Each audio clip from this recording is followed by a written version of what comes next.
ఇంట్లో పనుల వల్ల, ఆలోచనల వల్ల, సమస్యల వల్ల ఒక్కొక్కసారి ఇంట్లో ఎక్కడ ఏం పెట్టామనేది కూడా మర్చిపోయి, ఒక్కోసారి పెట్టిన చోట కూడా మర్చిపోయి ఇల్లంతా ఎతుక్కుంటూ ఉంటాము. సేమ్ నా పరిస్థితి కూడా అంతే అయిపోయింది. అస్సలకి మైండ్ అయితే అసలకి పనే చేయట్లేదనమాట. ఒక వస్తువు ఒక చాట పెడితే ఇల్లంతా గంట సేపు ఎతుకుతున్నాను. మొన్న అనంగా కూరగాయలతో పాటు ములక్కాయలు అయితే తెచ్చి ఫ్రిడ్జ్‌లో అయితే పెట్టాము. నేను అసలకి ఏం లెవ్వేమో, అసలకి కూరకి ఏమన్నా తెప్పిద్దామేమో అని ఆలోచిస్తున్నా. ఇంక సడన్‌గా ఫ్రిడ్జ్ తీసి చూసేసరికి ఇంక ములక్కాయలు అయితే అంతే ఉండిపోయినాయి. తెచ్చి చాలా రోజులు అవుతుంది. అసలకి ఎలా ఉంటాయో, బాగుంటాయో లేదో అనిపించింది.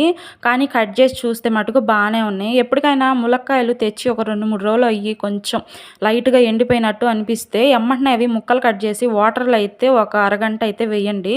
మళ్ళీ కాయలైతే నీరు పీల్చుకొని ఎప్పటిలాగా ఫ్రెష్‌గా అయితే అయితాయి. ఎప్పుడో ముసలి వయసులో రావాల్సిన మతిమరుపు కుర్ర వయసులోనే వస్తుందంటే ఈ జనరేషన్ అసలకి ఎలా ఉందో చూడండి. ములక్కాయలు అయితే మొత్తం కట్ చేసి కూరలో అయితే వేసా కానీ టమాటాలు అయితే తక్కువ వేసాను. మళ్ళీ సాయంత్రానికి ఏదో కూర వండొచ్చని.